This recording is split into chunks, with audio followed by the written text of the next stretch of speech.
All right, so we're diving into robotaxis today. This whole thing with Waymo opening up to anyone in LA, it's it's not like just some experiment anymore, right? Yeah, no, no, definitely not. It's full scale now. It's pretty amazing to see this tech go from, those little trials to now. It's like suddenly everywhere. Yeah, and I mean, they already had that good base in Phoenix, right? Exactly. Phoenix has been their proving ground. Over 150,000 robotaxi trips every week there, which is crazy. That's wild. And over 10 billion in funding. They're definitely serious about this. Oh, absolutely no doubt about it. So for those of us who use, Uber and Lyft all the time, what does this mean? Will it actually make things cheaper?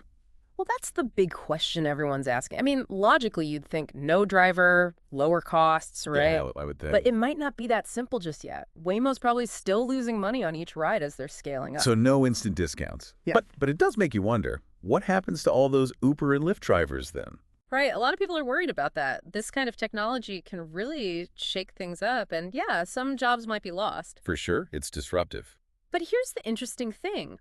Waymo and Uber are actually working together in some cities. They're putting robotaxis right into the Uber app. Whoa, okay, that's a curveball. So maybe it's not robots versus humans, but more like working together somehow. Yeah, it's way more complicated than just replacing one with the other. We might even see totally new jobs pop up. Who knows? It's just too soon to say what'll happen for sure. Gotcha. Okay, so Waymo's doing their thing, but then you've got Tesla coming in with their cybercab plans for 2026. Yeah, the cybercab. Well, I'm not sure about that timeline. Yeah. Elon Musk does love setting big goals, and those don't always happen as fast as he says. Right. He's not exactly known for being realistic. Yeah. Plus, Tesla's approach is totally different from Waymo, right? Yeah. They're going all in on cameras, while Waymo uses LiDAR. Yeah, like radar, but with lasers. And, Waymo has driven over 20 million miles autonomously already, without any major accidents. That's a pretty hard safety record to beat. It definitely sounds like they've got a head start, even if Tesla's known for pushing the limits. They do. And speaking of pushing limits, Tesla and Waymo aren't the only ones in this race. You've got Cruise, backed by General Motors, and Amazon Zoox. It's getting crowded out there. So we've got Uber drivers potentially out of jobs, cost to ride still up in the air, and multiple companies all fighting to be the top dog. Yeah, and get this, the lines between those ride-hailing giants and the self-driving companies, they're getting blurry. Cruise is partnered with both Uber and GM. So who knows what rideshare is even going to look like in a few years? What will it mean for us just trying to get a ride? Exactly. Will one company take over, or will it be this crazy mix where different players focus on different things? And how will that affect prices and whether you can even get a ride when you need one? So many questions. Okay, let's take a breather for a sec, process all that. Before we get into how this could change our cities and our lives, the bigger picture. So think about this. Widespread robotaxis could totally change the look of our cities. Imagine no more parking lots, because these things are constantly on the move, picking people up and dropping them off. Yeah, wow, no more driving around forever trying to find a spot. Exactly, and that space could be used for parks, housing, all sorts of things. Okay, that'd be awesome. But what about traffic? Can you imagine rush hour with like a ton of self-driving cars? Well, that's where it gets interesting. What if they could all talk to each other and plan the best routes? It could actually make traffic better. Really? Yeah, like a school of fish, all moving smoothly without bumping into each other. Okay, I see what you mean. Less traffic, smoother commutes, less pollution too, right, from cars just sitting there idling. Exactly. And here's another crazy thought. What if robotaxis got so cheap and easy to use that it was just dumb to own a car? Especially in a city. Wow. Yeah, that's a big change. I mean, I like my car, but I get it. Especially for younger people who aren't as attached to owning a car. Right, it could change how we design cities. Yeah, totally. We might see more shared transportation where it's like a service you use, not something you own. It's wild how one technology could have so many ripple effects. And we haven't even talked about people with disabilities or older folks who can't drive themselves. Robo-taxis could give them a level of freedom they haven't had before. Oh, well, that's a great point. It's easy to just focus on the tech itself, but it's really about people in the end. Exactly. And there's the economic side too. All the new jobs that will be created developing and running this tech.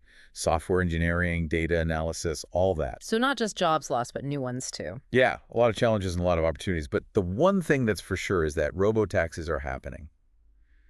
And they're going to change everything. It's exciting, but also a little scary, Like, what will our lives even look like? Okay, imagine this. You wake up, check your phone, And a robotaxi takes you to work. You can relax, read a book, catch up on emails, you get to work feeling great, no stress, no traffic. That sounds amazing. But what would we all do with that extra time? Would we be more productive, more relaxed, or would we just find new ways to waste time? That's the best part. We don't know yet. We're going into uncharted territory.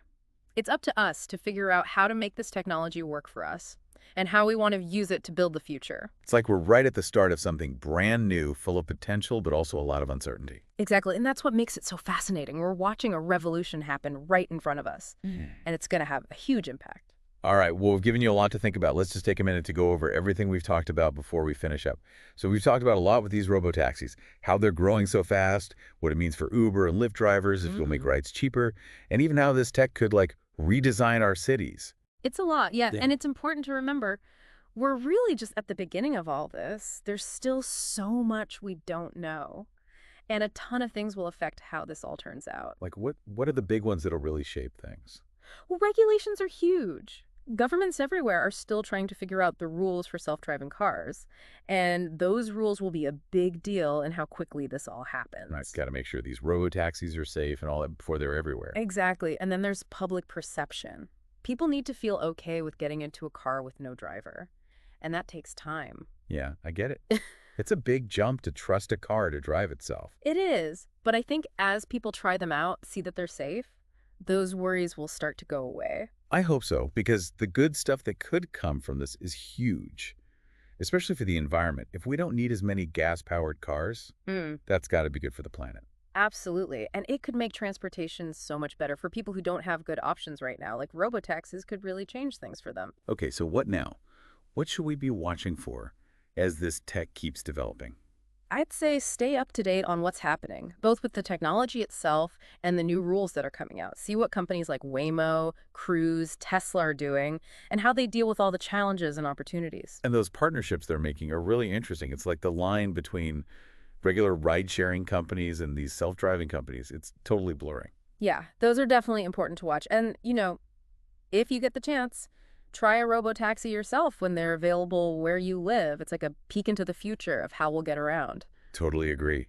It's pretty exciting to see all this happen, like a whole new era starting. And remember, we're not just passengers in this. We get to help shape how this technology changes things. So let's be thoughtful about it and use it to build a better future for everyone. Well said. And with that, we'll wrap up our deep dive into the world of robotaxis.